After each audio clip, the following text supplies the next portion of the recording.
Okay, nandito ako sa sample problem solving 1 ng discussion material natin na overview of cash and cash equivalents. Okay, I know there is a solution after this problem solving, pero i-discuss ko lang siya item by item.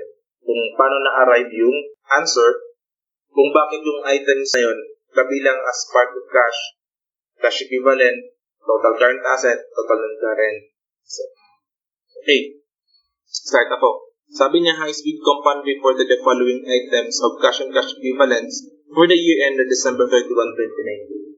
So, maraming cash and cash equivalents item. Tinatanong sa atin, presented to be part of cash equivalents, total current asset, at saka total non-current asset.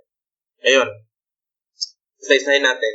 Yung cash on hand, sabi niya dyan, 200,000 siya, pero including post-dated check na 25,000. Yung post-dated check po na 25,000, kailangan po natin i-deduct yan. Kasi yung idea, naka-receive tayo ng check good as cash sana siya. Pero since meron siyang post-date, meron siyang date kung kailan lang natin siya mag-convert as cash. So, hindi pa talaga tayo naka-receive ng actual cash niyan. Hindi pa talaga na-convert. Kung walang restrictions yung check, or yung check, demand check siya, qualified siya as cash agad. Pero ito post-dated So, i-deduct natin yung 25,000 from 200,000. So, 175 lang yung nandyan. Okay, next. Cash in bank, BDO, savings account. Wala namang ibang information sa item na yan. So, automatic, part of our cash. Okay, cash in bank, BDO checking account number 001.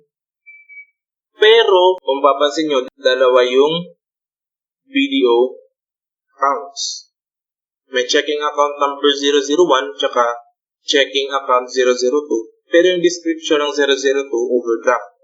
Okay, ano ba yung ibig sabihin ng overdraft? Ito yung idea ng checking account. Yung checking account, parang doon mo charge yung mga payments mo through checks. Ngayon, kung yung balance doon ng checking account mo, mas maliit na kaysa sa amount na nababayaran mo, yung sobrang binawas doon sa account mo, nagiging negative na yung figure, yun yung tinatawag na overdraft. Parang yung idea niyan, inalaw pa lang muna ni bangko na magbawas ng pera na mas malaki doon sa balance ng account mo. So, yung negative balance na yun, utang mo actually yun doon sa bangko. So, since dalawa naman yung checking account mo, yung idea yan ni bank, sasabihin na lang niya, sige, mayroon ka naman ditong positive balance na 1,200,000. Yung negative balance mo, or yung overdraft balance mo na 100,000, ima-minus na lang natin. So, pwede nating i-net yung overdraft, ima-minus na lang natin. So, checking account 001 as 1,100,000. Okay. Now, meron tayong isang overdraft, yung BPI. Overdraft din siya as 150. Ngayon, tanong, ibabawas ba natin siya doon sa ibang checking accounts o saving accounts? No, hindi pwede.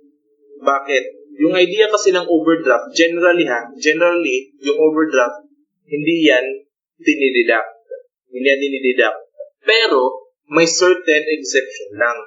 Una, kung makikita nyo, dalawang BDO account, dinideduct natin yung overdraft na sa BDO. Kasi nga, yung rule ng overdraft, pag meron kang dalawang account sa isang bangko, pwedeng si bangko mag-charge na lang doon. Pero kung magkaibang bangko, yan, yung overdraft mo hindi pwedeng i-deduct. Yung ginagawa sa overdraft, general classification sa overdraft is a liability. So dito sa BPI account mo, since walang ibang BPI account, we're going to reclassify this overdraft as 150,000, part of our current liability. Next, petty cash fund. Wala namang ibang information sa petty cash fund, so part of our cash account. May separate discussion ako for petty cash fund. So, continue na ako. Treasury bills. Yung treasury bills natin, sabi niya purchase 2 months before December 1 maturity date. So, pinurchase daw siya 2 months before December 1. So, meaning, qualified siya as cash equivalent. So, lagay lang dito, 200,000. Yung isa naman, sabi niya, treasury bills with 3 months remaining maturity at December 31, purchased 2 years ago. Ay, hindi na po yan part of cash equivalent. Bakit? Pinurchase natin siya 2 years ago pa. Kahit yan may 3 months remaining maturity, since yung pag-purchase natin hindi po 3 months or less before maturity, hindi na po siya qualified as cash equivalent. Rather, part siya ng other current asset. Kasi nga 3 months lang yung maturity niya. Kapag more than 1 year pa yung kanyang maturity, pinurchase natin, part siya ng other non-current asset. Yung 500,000, mag-appear siya dito as part of total current asset. Edit ko lang po. Okay. Next, time deposits. Time deposits, 6 months. Yung time deposits po natin, cash equivalent po yan. Hindi po yan cash. That's an item of cash equivalent. Sabi niya 6 months. So, hindi po siya magko-qualify as cash equivalent. Rather, part siya ng current asset pa rin. As other current asset. So, dito, ilalagay na lang natin siya dito as current asset. 6 months naman, current. Next naman, time deposits, 3 months. Cash equivalent item din po yan, pero as part of cash equivalent.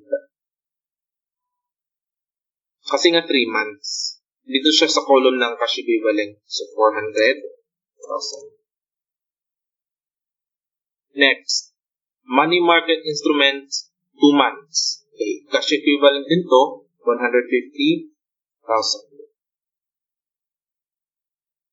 Yung money market instrument or commonly known as commercial papers, ito po ay mga commercial investments. Short term lang to, mga short term. Minsan may mga interest to, pero minimal interest. Next naman, money market instruments, 4 months. Hindi po siya qualified as cash equivalent. Rather, nandito siya sa current asset. Okay, next. Treasury warrants. Yung treasury warrants na 120,000, part po siya ng ating cash. Bakit? Yung iba nalilito sa treasury warrants. Kasi, yung pagkaintindi nila nito, part of cash equivalent. Hindi po. Yung treasury warrants po, it is a form of disbursement mainly by the government. So, for current purposes po siya. So, cash. Treasury bonds, 2 years maturity. 2 years maturity po siya.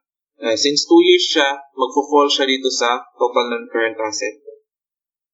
So, 1 million. Okay. Money orders. Yung money orders naman, the same goes with treasury warrants. Marami rin po yung nalilito dito. Kasi akala nila cash equivalent to, but this is good as cash. Pag sinabing money order, parang a document that's ordering you to disburse this certain amount of cash. So, for current purposes, agad. So, 30 to 20,000. 200,000. Okay? Next, move on ako sa mortgage fund. Yung mortgage fund, established as a buffer for payment for our long-term debt. Yung mortgage po is a long-term debt, long-term liability. So, mortgage fund, part of non-current asset. 2 million. Okay. Next naman, plant acquisition fund.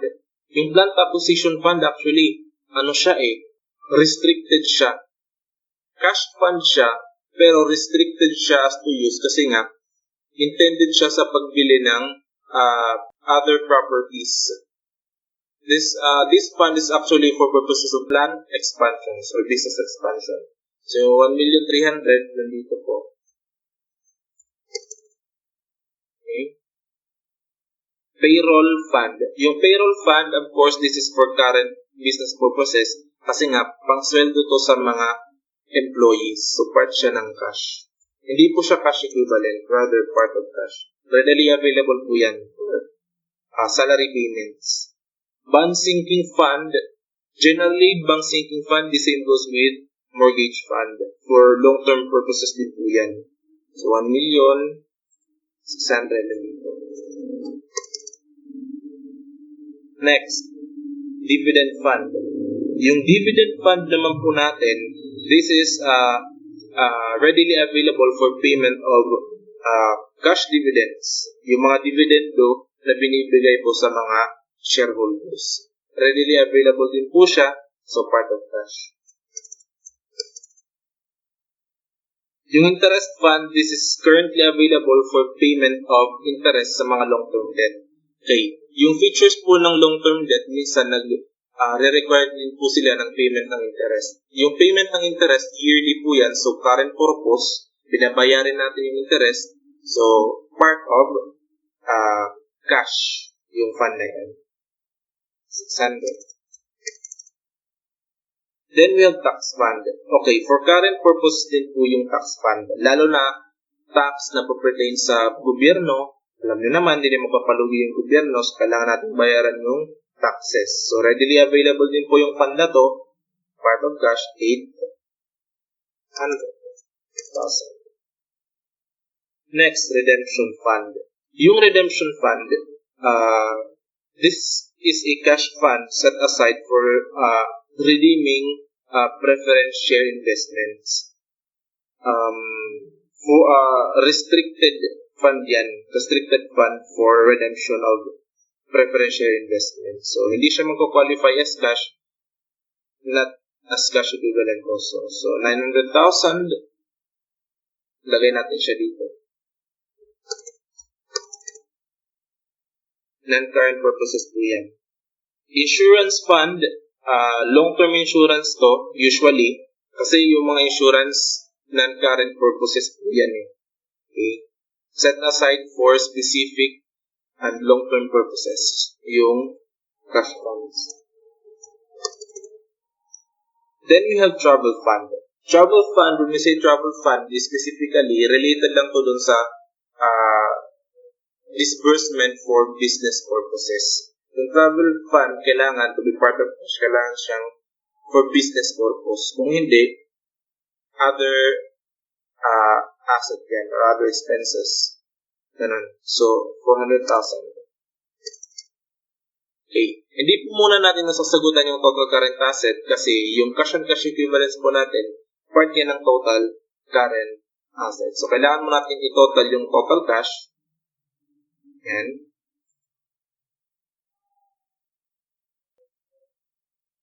Auto sum.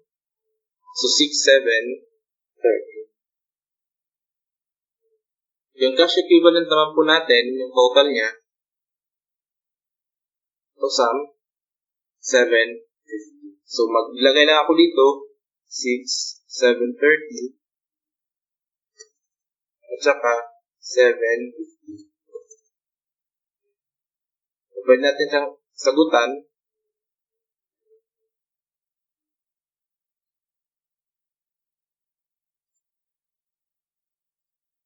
To sum, 8,690,000. Saka yung total ng current asset naman natin, we have 7,750,000. Okay? I hope na intindihan nyo kung bakit po classify as to which yung mga items. I hope may natutunan kayo. Thank you. Good day.